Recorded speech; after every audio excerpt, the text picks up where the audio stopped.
21 minutos em Campos, de volta com Folha no Ar, primeira edição, oferecimento dos laboratórios Plínio Bacelar e Proteus, serviços de saúde e medicina ocupacional, sua empresa em excelentes mãos, com a qualidade certificada ISO 9001-2015. Hoje o programa recebe o ex-prefeito de Niterói e pré-candidato a governador Rodrigo Neves.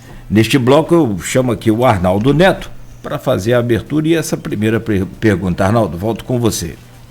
Vamos lá, Rodrigo, você mesmo citou aí que o estado do Rio tem um governador que é um vice improvável de um governador ainda mais improvável que foi eleito naquela onda do bolsonarismo que levou o Witzel ao poder em 2018. Bem, agora, como também o Aloysio citou, tem essa injeção de recursos aí de 14 bilhões que deve impulsioná-lo, já que ele está fazendo aí várias agendas pelo interior, inclusive teve em Campos recentemente. A esquerda, por outro lado, começa a pulverizar candidaturas. E por candidaturas pulverizadas já favorece normalmente a máquina. Não há um risco aí nessa eleição em pulverizar muitas candidaturas de centro, de esquerda, contra a máquina que está aí com um partido de direita, ao menos até o momento? Olha, Arnaldo, eu acredito que é fundamental a gente reunir as forças democráticas diante das ameaças que o Brasil está sofrendo, ameaças de desmantelamento pela redução do emprego. Não é? Nós estamos com uma taxa de emprego que é uma das mais altas das últimas décadas, pela volta da inflação e dos preços dos alimentos.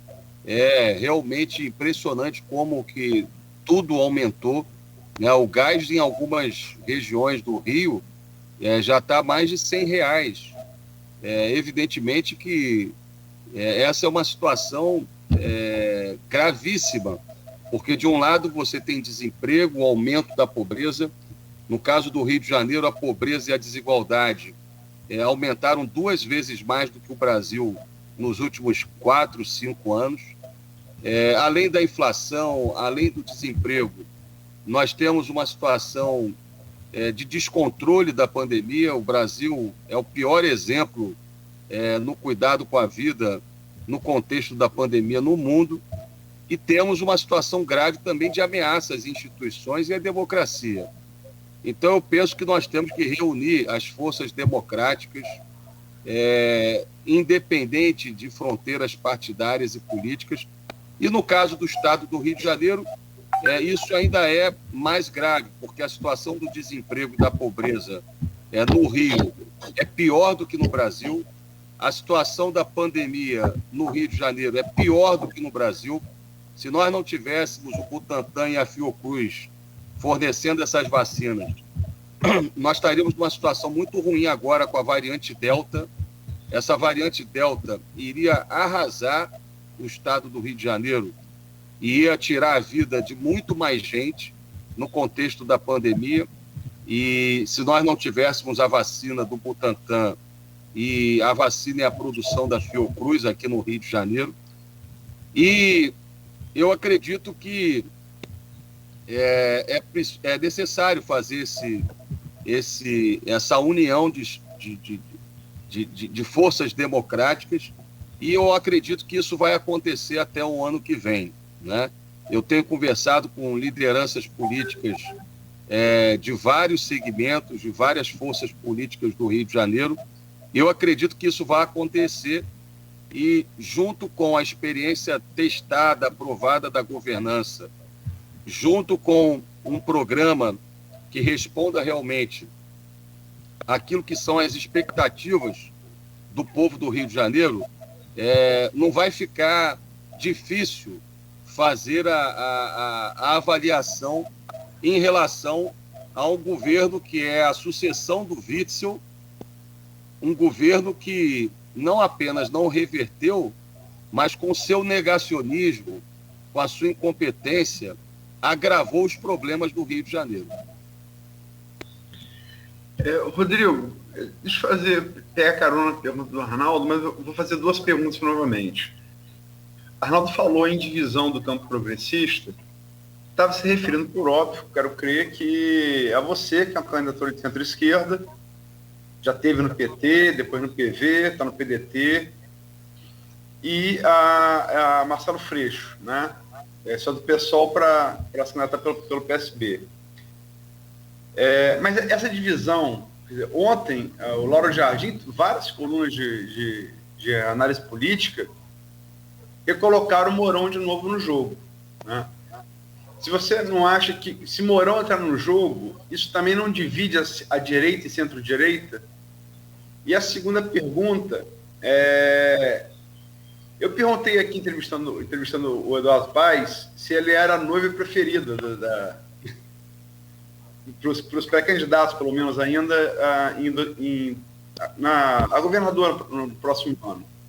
Ele riu, acho que ele gostou da analogia, de ser, confirmou que não vai ser candidato realmente a governador, e perguntei também a Cláudio Castro em entrevista, e ele também disse que a relação dele com... Cláudio Castro disse que a relação dele com o Eduardo Paes é muito boa, e deu a entender que trabalha para conquistar esse apoio. Como é que você, Rodrigo, trabalha nesse sentido de conquistar o apoio de Eduardo Paes? Duas perguntas. Possível divisão da centro-direita e direita com o Mourão, como é que isso afeta o tabuleiro, e em relação a Eduardo Paes? Olha, Luiz, eu acredito que a gente está vivendo uma dinâmica completamente diferente, e eu não acredito que isso seja necessariamente uma coisa boa, de antecipação do calendário político-eleitoral, né? Por isso que eu tenho falado, e eu acredito que a nossa proposta do PDT é uma proposta diferenciada, porque nós somos o único partido que está propondo um debate sobre programa de governo antes de falar de disputa eleitoral, né? Esse é o objetivo do projeto Estado do Rio de Janeiro que queremos, a partir de um diagnóstico que nós fizemos da crise do Rio e da disposição e do compromisso de ouvir a sociedade para elaborar esse plano detalhado até dezembro, que nós vamos apresentar no ano que vem.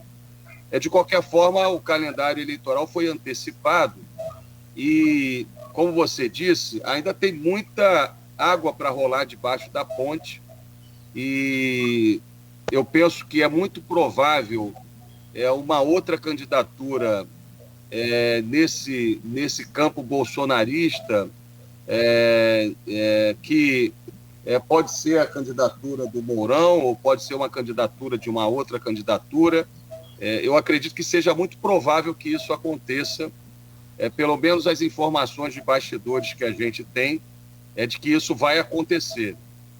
Em relação a essa aliança do conjunto das forças democráticas, eu acredito que o deputado Freixo é um deputado muito necessário para o Estado do Rio de Janeiro, é muito necessário o seu mandato como legislativo. Aliás, as pessoas têm um perfil, né, que é um perfil muito específico, né? As pessoas têm um perfil mais do executivo, um perfil mais do legislativo. O Freixo nunca passou por uma experiência na governança, nem de prefeito, e perdeu a eleição para o Crivella, né? É importante a gente lembrar isso, né? O Freixo perdeu a eleição para o Crivella, na cidade do Rio de Janeiro, que tem um perfil diferente do Estado.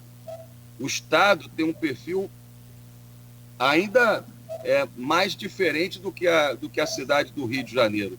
E o Freixo perdeu a eleição para prefeito do Rio para o Crivella, que todos achavam que era uma liderança política com alta rejeição. Então, eu acho que é preciso que a gente compreenda, no campo das forças democráticas, que é necessário dialogar com segmentos, como, por exemplo, os segmentos evangélicos, não é? Aqui em Niterói, durante o meu governo, nós fizemos um trabalho em profundo diálogo com as igrejas. Aliás, na pandemia, Luiz, nós tivemos um programa onde a Prefeitura de Niterói fez um termo de compromisso com todas as instituições, com todas as igrejas, entidades sindicais e pequenas empresas que tinham até 19 funcionários. Essas pequenas empresas, instituições e igrejas assumiram o compromisso de não demitir ninguém durante o período da pandemia, e a prefeitura pagou o salário de 9 funcionários, um salário mínimo por funcionário, desde o início da pandemia, em abril do ano passado até agora. O que isso possibilitou? Que nenhuma pequena empresa fechasse por falta de capital de giro, né? Então, nós temos milhares de pequenas empresas, milhares de empregos que foram protegidos, diferente da cidade do Rio, que no ano passado não teve nenhum tipo de apoio do poder público local, e mais da metade dos restaurantes fecharam na cidade do Rio. Em Niterói isso não aconteceu. E nós apoiamos as igrejas, né? Apoiamos as igrejas evangélicas com esse programa, dentre outros programas.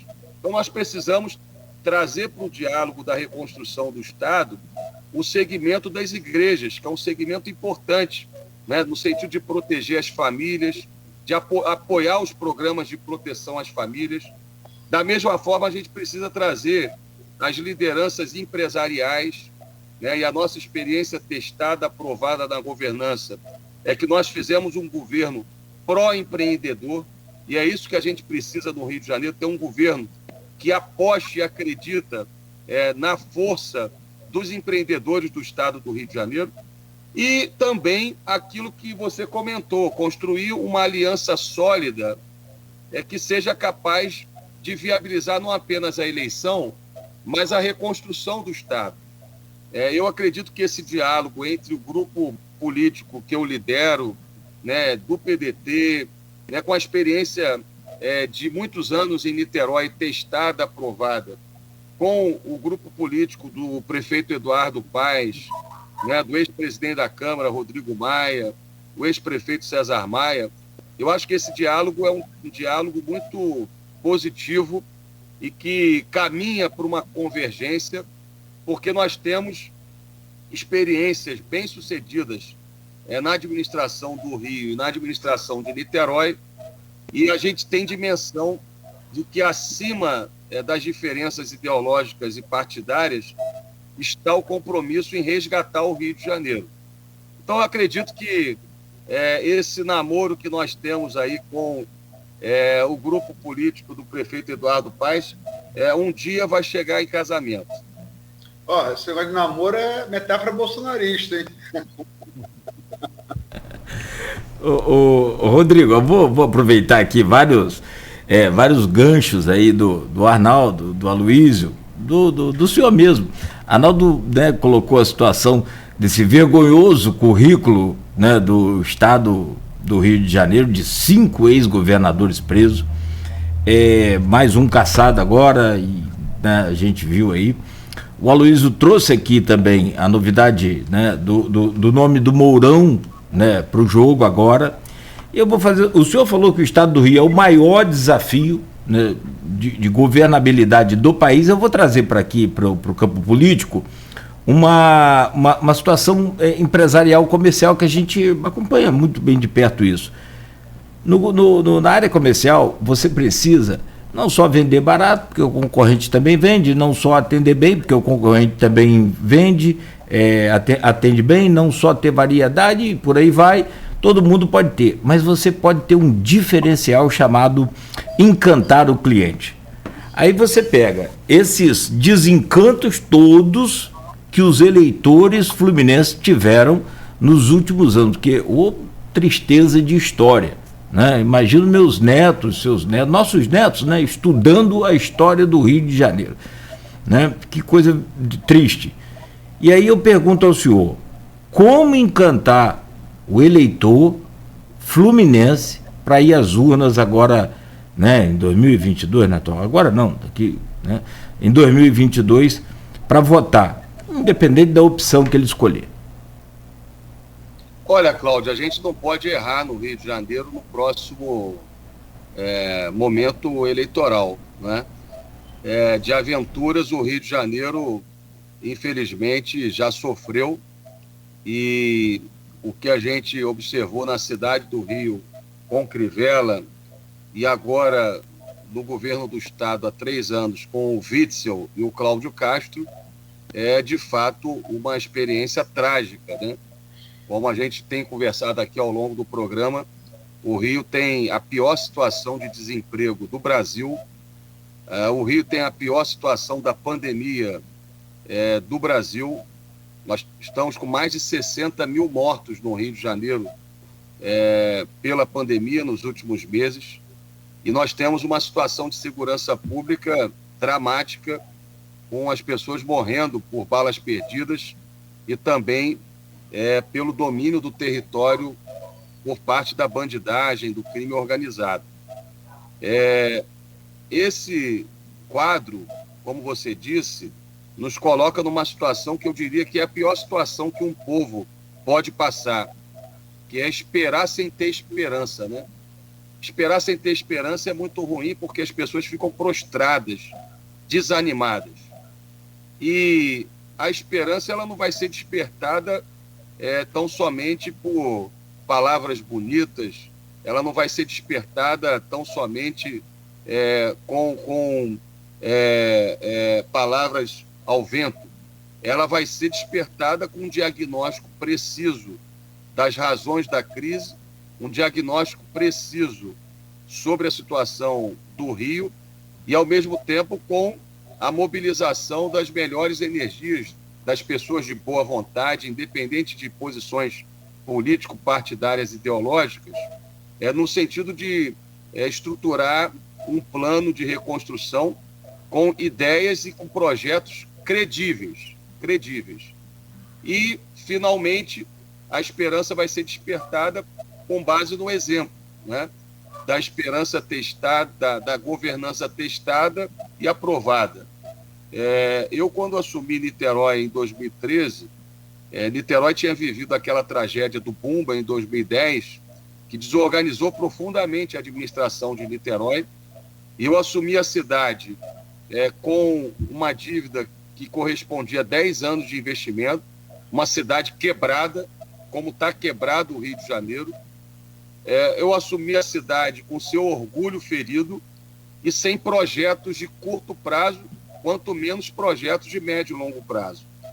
Depois de 8 anos, enfrentando a pior crise da história do Rio, eu entreguei uma cidade com o melhor índice de gestão fiscal e com 1 bilhão e 500 milhões de reais em caixa, uma cidade com orgulho resgatado, com autoestima e confiança no futuro, uma sociedade que tem confiança em relação à trajetória e ao futuro da cidade, e uma cidade com um plano estratégico de 20 anos, que foi reconhecido até fora do Brasil como um dos melhores projetos de plano estratégico de cidade de médio porte no Brasil e na América do Sul.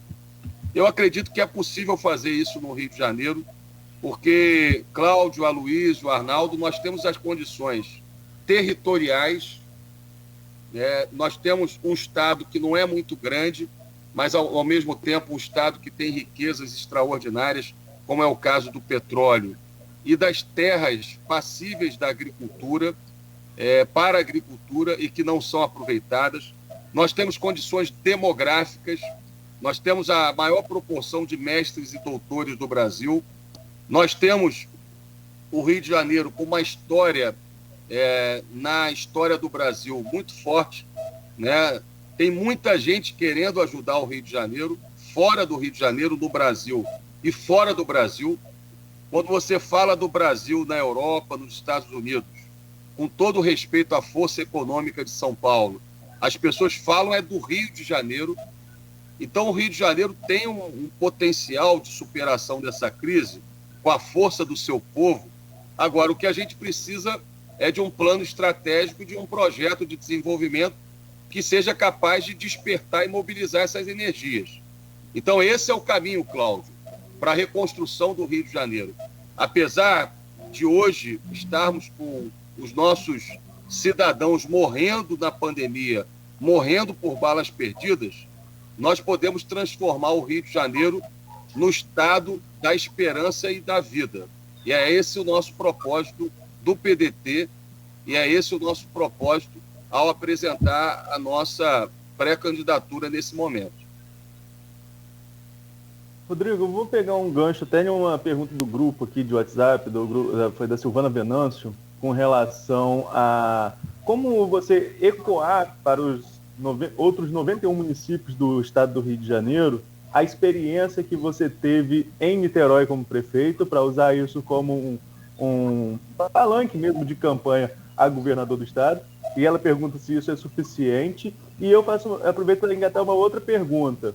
Como o próximo governante tem que olhar para o interior? Você mesmo citou aí o interior como um pouco abandonado, e tínhamos muito essa impressão em alguns governos de que o governador do Rio era como se fosse um segundo prefeito da capital, e não olhar muito para o interior. Como quebrar esse paradigma que existe muito aqui no interior? O Arnaldo, essa é uma questão central. Nós não vamos reconstruir o Rio de Janeiro se o governo não funcionar, especialmente para o interior do estado. E aí não são ações pontuais. Como eu disse, o que a gente precisa é de um plano estratégico, de um projeto de desenvolvimento que integre a dimensão da economia com a educação, com a saúde e com a segurança pública baseada em evidências. Não é possível, como eu falei no bloco anterior, que o Porto do Açu, em São João da Barra, né, que tem grande influência na cidade de Campos, ele não tenha o seu potencial plenamente desenvolvido, porque não se tem investimento em infraestrutura e em logística, por exemplo, numa estrada estadual para permitir o acesso ao porto que não seja passando por dentro da cidade de Campos. O Porto do Açu, que tem um potencial enorme de geração de negócios, de empregos, ele precisa ser um porto com maior valor agregado, não apenas com commodities, mas com produtos industrializados. A gente tem condição de desenvolver um conjunto de atividades do setor metal mecânico e da cadeia produtiva do óleo e do gás no Rio de Janeiro, mas especialmente no norte fluminense. Nós precisamos, e eu falei muito sobre isso quando eu estive aí na minha agenda em Campos, de trabalhar a agricultura, a agricultura familiar e o agronegócio. O Rio de Janeiro tem um potencial extraordinário. Vocês sabem que a gente consome 2 bilhões e 500 milhões de litros de leite no estado do Rio de Janeiro. A população do Rio consome 2 bilhões e 500 milhões de litros de leite por ano. Entretanto, nós produzimos apenas 500 milhões de litros de leite. Quer dizer, nós produzimos 20% daquilo que é consumido pela população. Se nós tivéssemos uma agricultura com um apoio maior de crédito, de logística, de capacitação, de acompanhamento técnico, científico, a Emater foi desmontada. Nós poderíamos ter uma agricultura, e eu repito, tanto a agricultura familiar como o agronegócio, muito melhor desenvolvido no Rio de Janeiro. Estou dizendo aqui do setor leiteiro, mas a gente tem outros setores, da agricultura, da produção de hortaliças, os setores que poderiam ser direcionados para a atividade da exportação.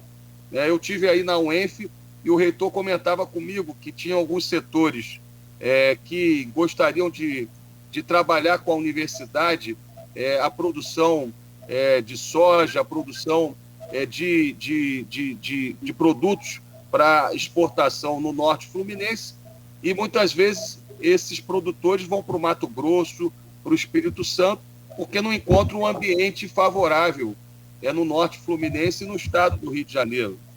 Eu falei da estrutura tributária esquizofrênica, que tem expulsado empresas. Ô Aloysio, você imagina que o Médio Paraíba do Rio de Janeiro tem o polo automotivo, tá certo? Nós temos 10 mil trabalhadores no polo automobilístico do Rio de Janeiro, no Médio Paraíba. 10 mil trabalhadores. Você sabe quantos trabalhadores nós temos no polo automobilístico de São Paulo? 235 mil trabalhadores. É evidente que a gente não vai querer, de uma hora para outra, superar São Paulo, que é o berço da indústria automobilística. Agora, nós temos um potencial enorme de desenvolvimento do polo automotivo. Por exemplo, o Biden lançou recentemente um programa de transição energética e é isso que os países estão fazendo. O Rio de Janeiro já tinha que estar discutindo a produção de carros elétricos no seu polo automobilístico. E isso não acontece, né? Nós poderíamos, como eu falei também, liderar o complexo industrial da saúde.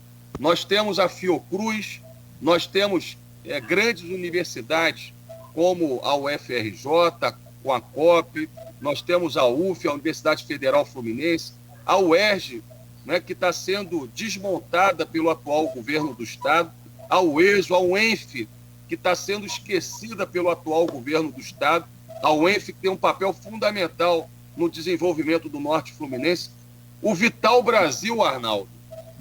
O Vital Brasil é o Butantan do Rio de Janeiro, Aloysio.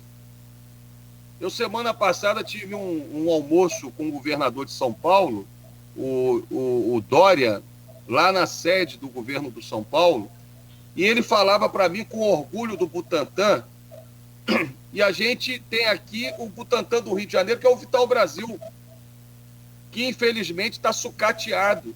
Você não tem investimento na pesquisa. Há muito tempo não se faz concurso para cientistas, para pesquisadores do Instituto Vital Brasil. O Rio de Janeiro poderia estar produzindo vacina. Veja, os países estão reestruturando seus complexos industriais de saúde porque os países não querem ficar mais dependendo de importar vacina, insumos, equipamentos da China numa próxima pandemia, né? Porque o que se discute hoje na ciência não é se teremos uma próxima pandemia, mas é quando teremos uma próxima pandemia, porque a revolução da aviação civil, o aumento de consumo de animais selvagens, né? A devastação das florestas, a urbanização, né? Na gripe espanhola, 20%, 30% das pessoas viviam no meio urbano e 70% das pessoas viviam no meio rural. Hoje é o contrário, 70% das pessoas do mundo vivem no meio urbano, onde é mais favorável, propício, né, a transmissão dos vírus pela aglomeração. Então, os países estão discutindo a reestruturação dos seus complexos industriais de saúde. Qual é o Estado que pode liderar a estruturação de um complexo industrial de saúde no Brasil? É o Estado do Rio de Janeiro, porque temos a Fiocruz, temos as universidades, temos aqui empresas privadas no setor de saúde. O Rio de Janeiro pode gerar milhares de empregos no seu complexo industrial de saúde. Então, o que está faltando é liderança pública, é um governo do Estado que funcione, especialmente para o desenvolvimento do interior do Estado. E é esse o meu compromisso e o nosso compromisso do PDT. Bom, Rodrigo, vou pedir licença ao senhor rapidamente, só abrir uma janela aqui na entrevista para anunciar que a Polícia Federal está fazendo neste momento uma operação para prender o Roberto Jefferson. A ordem partiu do ministro Alexandre de Moraes, do Supremo Tribunal Federal, dentro do inquérito que investiga milícias digitais. Jefferson postou em uma rede social de que os policiais fizeram buscas em casas de seus parentes. Aloysio, eu volto com você. O bom que o Jefferson é advogado criminal, né?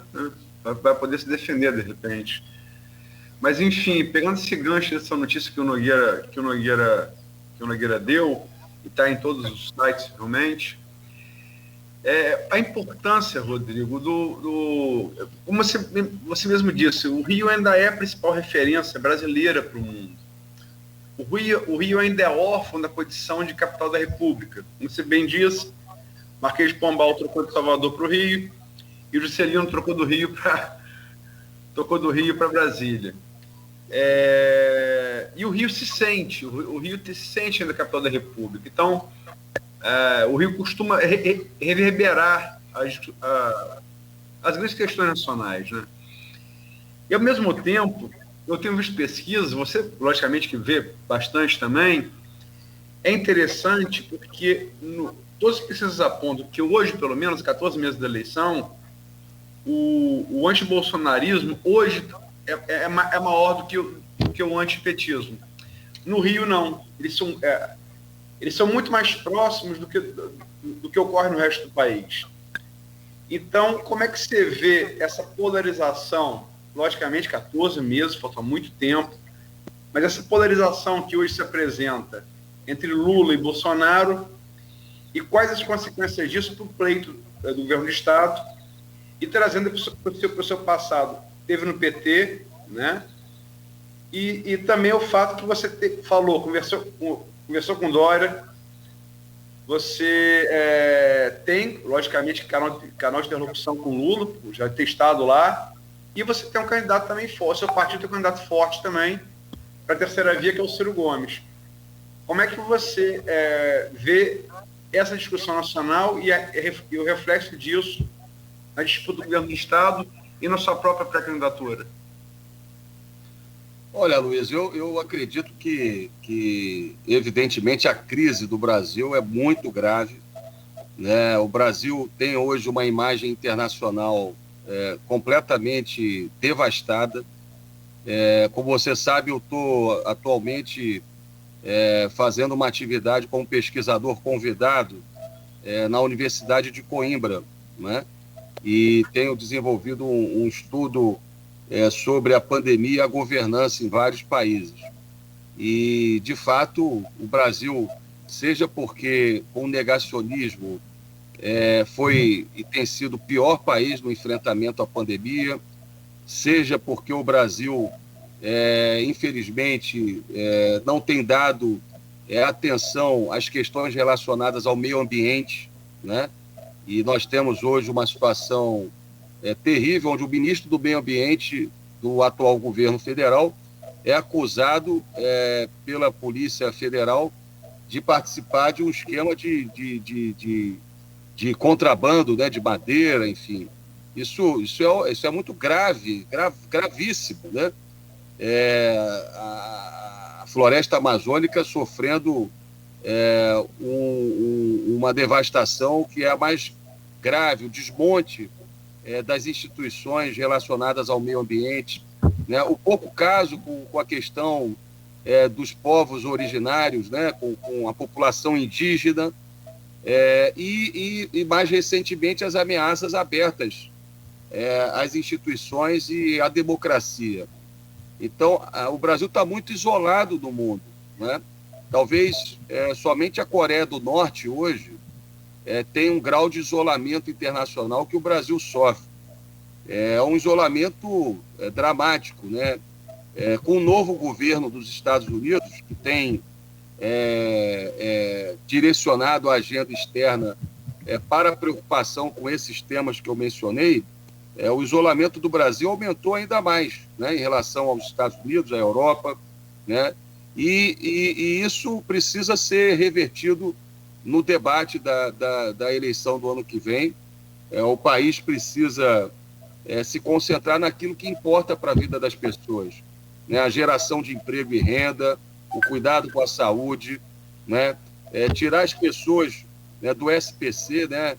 Nós temos milhões de pessoas sem crédito e com o nome no SPC diante dessa crise que a gente viveu no Brasil. Por isso eu acredito que a oposição do campo democrático provavelmente tem mais chances de vencer a eleição, e as próprias pesquisas em nível nacional têm mostrado isso, né? O negacionismo, esse extremismo de direita, ele não tem espaço no Brasil, e eu acredito que a resposta da sociedade vai ser uma resposta muito clara na eleição do ano que vem. Até lá, a gente precisa defender a democracia. Aqui no Rio de Janeiro, a gente vai ter que ter muita competência e inteligência política para evitar que esse ambiente de radicalização e de polarização ele contamine e imponha a sua dinâmica ao debate, que é o debate, do meu ponto de vista, mais importante, que é a reconstrução do Estado do Rio de Janeiro. Você falou do problema da síndrome da capitalidade do Rio. A gente tem que compreender que definitivamente o Rio não é mais a capital do Brasil, né? E a nossa liderança política precisa compreender que, em diálogo com a sociedade, nós precisamos de um projeto de desenvolvimento regional para o Rio de Janeiro. Não dá mais para a gente acomodar ou se acomodar pensando que, por sermos a capital, o Brasil vai dar ao Rio de Janeiro as suas condições para o desenvolvimento. Não vai dar. Claro que a gente ainda tem uma potência, por exemplo, na área do audiovisual, na área da economia criativa, na área da cultura. Os principais artistas do Brasil estão no Rio de Janeiro. O Rio de Janeiro tem uma potência no que diz respeito à economia criativa, de geração de negócios, de empregos, que a gente precisa desenvolver, né? Agora, nós não somos mais a capital do Brasil e nós precisamos ter a compreensão de que nós não podemos mais ficar só pensando na dinâmica do Brasil e pensando o Brasil e negligenciando de pensar o Rio de Janeiro. Esse é o problema, né? Nós tivemos governadores no Rio de Janeiro que ganharam a eleição de governador e no dia seguinte estavam brigando com o presidente da República para serem candidatos a presidente. É evidente que isso não vai dar certo, né? O governador do Rio de Janeiro precisa de um diálogo. Aliás, nós precisamos repactuar esse programa de recuperação fiscal que foi feito agora pelo governo Cláudio Castro com o governo Bolsonaro. Esse programa de recuperação fiscal vai ser você não pode fazer concurso público por 10 anos. O Rio de Janeiro hoje não tem engenheiro, né? Não tem assistente social, não tem capacidade de elaborar projetos, porque tem uma estrutura de gestão que está defasada e esse programa de recuperação fiscal, ele impõe uma troika, né, que é um representante do Ministério da Fazenda, um representante do Tribunal de Contas da União e um representante, se eu não me engano, da área do planejamento, que vão fazer a supervisão de cada passo do Rio de Janeiro nos próximos 10 anos, né, e impondo medidas que ferem a autonomia do regime federativo e da independência entre os poderes.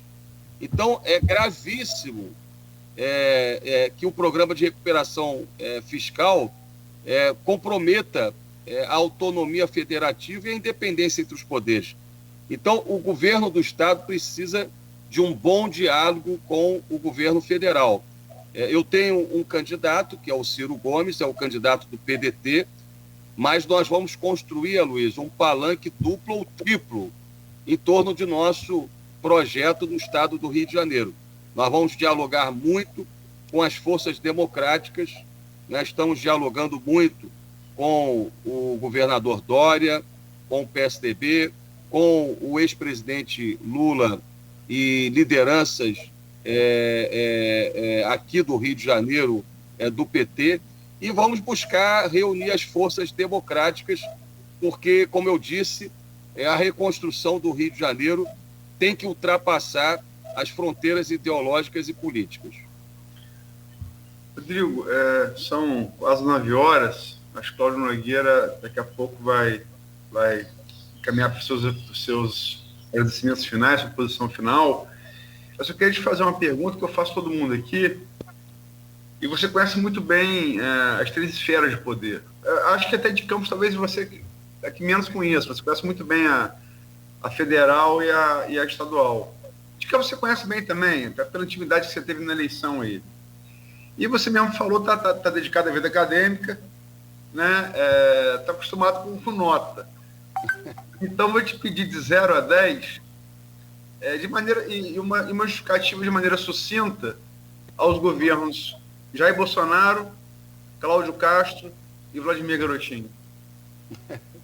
A cada um deles. Pô, Luiz, eu realmente, apesar de ter um vínculo com a atividade acadêmica, eu não acho que para desempenhos do governo a nota expresse todo o nosso sentimento e avaliação. O que eu acho é que a prefeitura em Campos ainda não está bem, né? A cidade, pelo que a gente tem acompanhado, se informado, se ressente de um projeto, de um planejamento, né? A cidade ainda está muito sem a devida atenção, então a minha avaliação não é positiva, a gente torce para que se acerte, mas a minha avaliação é bem negativa. Também acho que no Estado a gente vive uma situação muito difícil, né? Como eu disse, o Rio de Janeiro é o pior estado na pandemia, o pior estado no desemprego, o pior estado na segurança pública, e isso revela a falta de governo, e, de fato, a gente não pode errar no Rio de Janeiro, porque o governo Witzel Cláudio Castro é uma tragédia para o Rio de Janeiro, foi uma tragédia, o governo Witzel Cláudio Castro. Da mesma forma, no governo federal, eu acredito que se o presidente se dedicasse mais a governar, ao invés de ficar brigando, né, brigando com as instituições, né, brigando o tempo todo, né, eu acho que a gente poderia ter uma situação muito melhor no Brasil. Mas isso é democracia, né, Aloysio? A democracia é realmente a oportunidade que o povo tem de fazer suas escolhas, e se os governantes não forem bem, substituir os governantes, né? Eu perdi 2 ou 3 eleições e ganhei 5, 6 eleições. Então, quem perde tem que entender a mensagem do povo, né? Tem que buscar se aprimorar e, na próxima eleição, apresentar a sua proposta, e se o governante de plantão não estiver indo bem, o povo vai substituir. Por isso é tão importante a gente defender a democracia. Se me permite, Nogueira, só para uma observaçãozinha, antes de passar para você, essa coisa, a frase já me veio à cabeça quando você, Rodrigo, falou que o governador não tem que brigar com o presidente para querer ser presidente, né? Acho que você está fazendo a referência a Garotinho. Parece óbvio. Não, eu fiz a referência de maneira geral, claro, né? Mas porque tem uma frase, e essa análise que você fez de Bolsonaro, de brigar muito, tem uma frase do ex-deputado Paulo Melo, ele falou em 2014, é uma frase muito boa frase. E ele anteviu que o Garotinho estava na frente nas pesquisas, acabou no índice noturno, foi disputado entre Pezão e Crivella, e deu um Pezão. E Paulo Melo disse, olha, o único lugar onde um briga com 50 e bate é filme de Bruce Lee. Na vida real, 50 batem um. Eu acho que isso é aplicável também.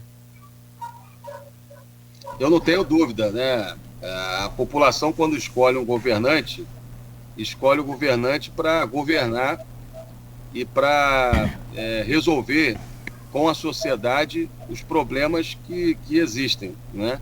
Então, às vezes o governante tem que sair das redes sociais e buscar trabalhar e governar, né? Hoje em dia a gente vê muita gente nos governos mais em rede social do que governando, né, as cidades, os estados e o país. E aí não tem como dar certo. Desculpa, eu não ouvi nota, Aloysio. Você deu a nota aí, professor? A nota eu creio que não vai ser positiva, não, mas pelo que eu entendi, eu acho que vai vir um pouco menos negativa, e Castro e Bolsonaro mais negativa, é isso? Eu acho que sim, até porque o prefeito de Campos ainda está no início do mandato, né? Mas nota de 0 a 10 ele não vai dar, não, né? Eu nunca quis dar nota pro meu governo, quanto mais pro governo dos outros. Tá certo. Rodrigo Neves, eu aqui, em nome de toda a equipe, claro, do Aloysio, do Arnaldo, de toda a nossa equipe do jornal, da rádio, da televisão, a equipe aqui dos nossos portais digitais. Queremos lhe agradecer a presença aqui, né, também digital, mas tem que ser feito assim, né, desejar boa sorte, um bom dia, um bom final de semana também.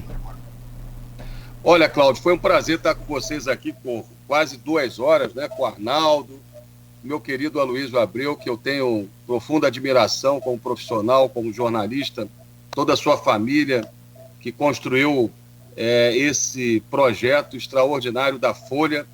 É muito importante que a gente tenha uma imprensa regional forte no Rio de Janeiro e no Brasil, porque ela está mais próxima dos cidadãos, da vida das pessoas, da vida das cidades. Queria dizer para vocês que eu tenho estudado profundamente os problemas do Rio de Janeiro. De fato, como eu falei, é o Estado que é o maior desafio de governança e administração pública no Brasil. Infelizmente, o nosso povo do Rio de Janeiro está sofrendo com a pandemia, está sofrendo com o desemprego, está sofrendo com a falta de uma educação de qualidade e está sofrendo com o desemprego e com o aumento da pobreza, mas a gente tem solução, o Rio de Janeiro tem solução. O que nós precisamos é de um plano estratégico, de um projeto de desenvolvimento, de muita seriedade, de dedicação, trabalho para reconstruir o Rio de Janeiro numa perspectiva de justiça social e de mais democracia. É esse o nosso propósito do PDT, resgatando esse legado extraordinário do Darcy Ribeiro e do Leonel Brizola, e eu tenho certeza que, por isso, Aloysio, a gente vai ser bem sucedido no debate do ano que vem. Quero aqui mandar um abraço especial para o meu amigo Arnaldo Viana, grande prefeito, o melhor prefeito da história de Campos, sem dúvida alguma, e também para o Caio Viana, essa jovem liderança, o Caio Viana que teve uma participação muito bonita e muito importante na eleição do ano passado, quase chegou à prefeitura, mas eu tenho certeza ainda vai dar grandes alegrias ao povo de Campos e do Norte Fluminense. Um grande abraço, meu amigo Caio Viana. Certo, Rodrigo. Antes de eu passar para o Arnaldo aqui, para o Aloysio, só justificar, ou pelo menos tentar justificar, o tempo voa, são 9h08, já extrapolamos aqui o programa, né? E alguns posts aí no streaming, algumas perguntas, não deu tempo de fazer de fato aqui. A pergunta lá do Dadá, do Rogério Bacchini, e aí a gente demanda, quem sabe, uma nova entrevista. Falta 1 ano e 4 meses, né? Como disse o Aloysio agora há pouco, para a eleição ainda. Até lá a gente volta a se falar. Mais uma vez, obrigado. Arnaldo Neto, bom dia também, obrigado. Bom final de semana, meu querido. Valeu, Nogueira, Aloysio, Rodrigo. Bom final de semana para todos os ouvintes da Folha. Bom descanso. Sexta-feira ele gosta de falar em descanso, Aloysio. Aí. É um piadista. Ô, Aloysio, amanhã tem Folha no ar, não, hein? Aloysio, bom final de semana também. E, naturalmente, quando puder, bom descanso aí até semana que vem, que, aliás, será a sua semana aí com a gente. Vamos ter entrevista aqui segunda-feira. Mica Botino, filho, entrevistar a mãe, mas Diva Abreu Barbosa vai receber o prêmio Bertolomeu, que é o prêmio de cultura de Campos, que ela instituiu enquanto chefe do Departamento de Cultura do governo Zezé Barbosa. Né? Tem um trabalho importante. Deu um abraço na Diva também, hein, Aloysio? Dou sim, obrigado, Rodrigo. Ela instituiu o prêmio, tem participações importantes, como na SUAC, na FAFIC, na Semana de Universidade de Arte e Cultura, inaugurou o anfiteatro do Parque Beto Sampaio, com a montagem histórica de Arena Canta Zumbi, né, de Jean Francisco Guarnieri, enfim, Augusto Boal. Tem também, como professor de História, formou várias gerações aqui, tanto na filosofia quanto no liceu, na FAFIC quanto no liceu. É entrevistado de segunda. Agradecer demais ao Rodrigo aí pela entrevista, foi muito proveitosa. E com certeza nesses 14 meses que nos separam das urnas, vamos ainda ter chance de falar mais. E peço a você, Nogueira, que encaminhe as perguntas a ele. Sim, Sim, mando sim, com certeza. Vai ser um prazer responder as perguntas. Eu queria também agradecer aos ouvintes e a todos que assistiram aí, acompanharam durante esse longo tempo aí da entrevista, o nosso encontro, o nosso papo. Um grande abraço em todos.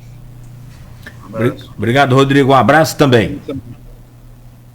E esse programa estará daqui a pouco editado para podcast, né? Então, editado que a gente diz é só tirado aqui os intervalos, essas coisas, para que você curta aí na íntegra, né, no melhor horário do dia, fazendo a sua caminhada, o seu exercício aí, essa entrevista. Mais uma vez, então... Oi, Luiz, desculpa. Desculpa que eu esqueci de falar, amanhã, como foi o Cláudio Castro, essa entrevista vai estar resumida em uma página de standard, né? Com destaque devido, como foi de Cláudio Castro, como vai ser de todos os pré-candidatos, por enquanto pré-candidatos ao governo do Estado. Amanhã bem cedo nas bancas e na casa dos assinantes. Perfeito. Toda a cobertura aí dessa entrevista e também, né, aqui da região que recebeu mais vacina, que tem estratégia aí diferente com relação a esse vírus, né? Que agora chega nessa nova cepa aí, a Delta. Aliás, a Prefeitura do Rio declarou que é lá o novo epicentro dessa doença e está pedindo socorro ao Estado aí. Ontem o prefeito fez isso. Então, estamos de olho e o jornal Folha da Manhã, né, amanhã vem trazendo tudo isso aí numa banca próxima a você ou na sua casa, né, caso você seja assinante. Continue ligado, continue aqui na Folha FM conosco no oferecimento dos laboratórios Plínio Bacelar e Proteus, serviços de saúde e medicina ocupacional com a qualidade certificada ISO 9001-2015. Voltaremos com Folha no Ar na próxima segunda.